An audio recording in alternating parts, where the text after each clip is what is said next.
안녕하세요. 중국 상품 수입 에이전시를 운영하고 있는 피커셀입니다. 저는 지난 13년 동안 컨텐츠, 이커머스, B2B 유통, 그리고 AI 기반의 다양한 사업을 직접 기획하고 운영해 왔는데요. 제일 처음에는 생활용품 쇼핑몰을 운영하면서 시작을 했습니다. 그런데 상품을 수입하고 소싱하고 통관하고 이 과정이 생각보다 너무 복잡하더라고요. 그러다 보니까 나처럼 고생하는 셀러들이 많을 텐데 이걸 쉽고 안전하고 편리하게 소싱을 도와줄 수 있는 방법은 없을까 하다가 지금의 수입 대행 서비스를 하게 되었습니다.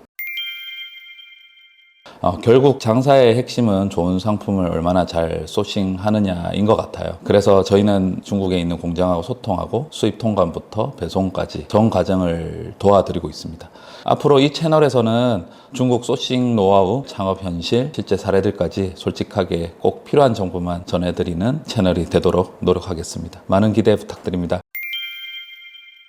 셀러들이 원하는 상품들을 저희가 상품을 직접 찾아서 상품에 대한 스펙에 맞게끔 협의를 하고 그다음에 단가도 협의를 하고 발주를 해서 제작이 되어서 한국까지 넘어오는 이 전 과정을 저희가 도와드리고 있고요. 그에 따른 국내 인증 절차라든지 배송에 대한 과정에서 생긴 하자 아니면 제품을 처음 제작됐을 때 하자들 그런 부분들까지도 셀러들이나 클라이언트들을 대신해서 중국 공장과 협의하고 협상해서 셀러들한테 가장 좋은 환경을 제시하는 게 수입 대행 에이전시의 역할들입니다.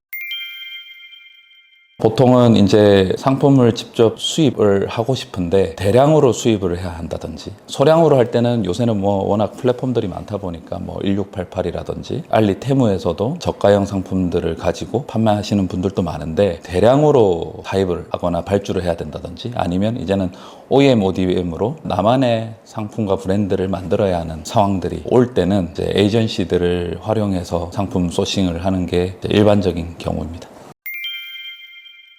에이전시들을 쓰시는 분들도 계시고 직접 하시는 분들도 많은데 이제 하다 보면은 중국이라는 나라의 특수성이 있다 보니까 변수들이 되게 많아요. 그런 변수들을 몇 번 경험해 보신 셀러분들은 에이전시들을 많이 활용하시죠. 요청한 상품의 스펙에 맞게끔 상품이 안 오는 경우도 많고 샘플 상품이 왔지만 샘플 상품과 다른 상품들이 나오는 경우들도 많고요. 일주일에서 보름 정도 배송 기간이 걸린다고 하지만 실제로 보면은 또 배송이 안 되고 지연되는 경우인데 그 지연되는 경우에 대해서 명확하게 설명이 없는 경우 이런 부분들이 한 번씩 경험해 보셨던 셀러들이 에이전시들을 많이 활용하시죠. 조직이 있고 큰 단위의 기업에서는 자체적인 조직과 담당자를 두고 소싱을 하지만 일반적인 중소기업이나 개인 사업자 또는 소상공인들께서는 자체적인 소싱을 하는데 아직까지도 어려움이 좀 있습니다.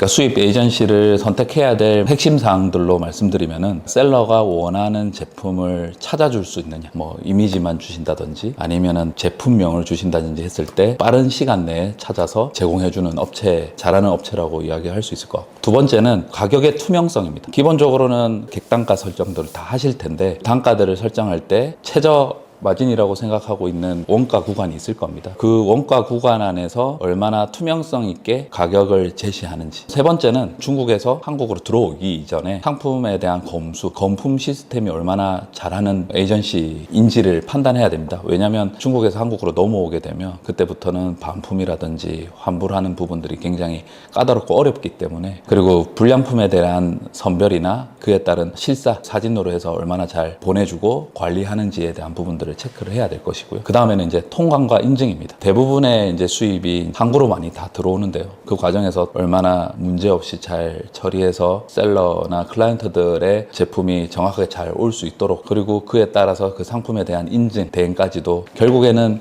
CS와 대응 속도입니다. 중국이라는 나라가 항상 변수가 많고 답변에 대한 지연이 굉장히 많고 돌발적인 상황들이 발생했을 때 수입 에이전시가 얼마나 그 커뮤니케이션을 중간에 잘 해주는지 그리고 이미 문제가 생겼지만 얼마나 그걸 잘 처리해 줄 수 있는 능력이 있는지를 보셔야 될 것 같아요. 그런 부분들이 명확하지 않고 잘 대응 못하는 업체들이 생각보다 굉장히 많습니다. 마지막은 결국에는 배송 기간에 대한 이제 물류나 이 리드 타임을 얼마나 잘 관리해 나가느냐 업체에 선정하는 데 있어서 가장 중요하겠죠. 왜냐하면 상품이 빨리 안 와서나 늦게 와서 판매를 할 수 없다면 매출에 손실이 발생하는 부분이 생기니까 마지막에는 거래의 안정성입니다. 이 업체에 대한 업력이 얼마나 되는지, 그리고 회사의 규모나 시스템은 잘 갖춰져 있는지, 그리고 환불이나 분쟁, 손해보상에 대한 정책들이 잘 갖춰져 있는지,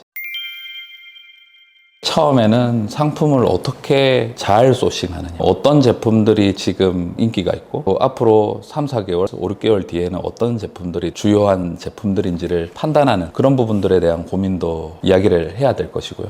그러면서 이 제품에 대한 스펙이나 단가 등을 기본적으로 셀러나 클라이언트 분들이 알고 계셔야 돼요. 그래야지만 에이전시들과의 협상과 협의에 있어서 용이할 겁니다. 다 에이전시한테 맡겨놓고 단가를 맞춰달라 아니면 무조건 깎아달라는 거는 이제 수수료 베이스의 업무다 보니까 단순 논리로 그냥 수수료만 깎아달라고 하는 경우에는 업무의 퀄리티나 커뮤니케이션 등이 잘 안 되는 경우들이 많이 생깁니다. 수입 상품 소싱을 하는 데 있어서 기본적인 부분들을 하나하나 알려나가는 부분들부터 한번 진행해보면 좋을 것 같아요. 상품을 소싱하시는 분 입장에서도 이런 전체적인 흐름이나 현황들을 알고 계셔야 내가 상품을 소싱하는 이 과정에서 발생하는 어려움들을 좀 더 시행착오들을 줄일 수 있으니까요. 아마 양쪽에게 다 좋은 정보이지 않을까 생각하고 있습니다.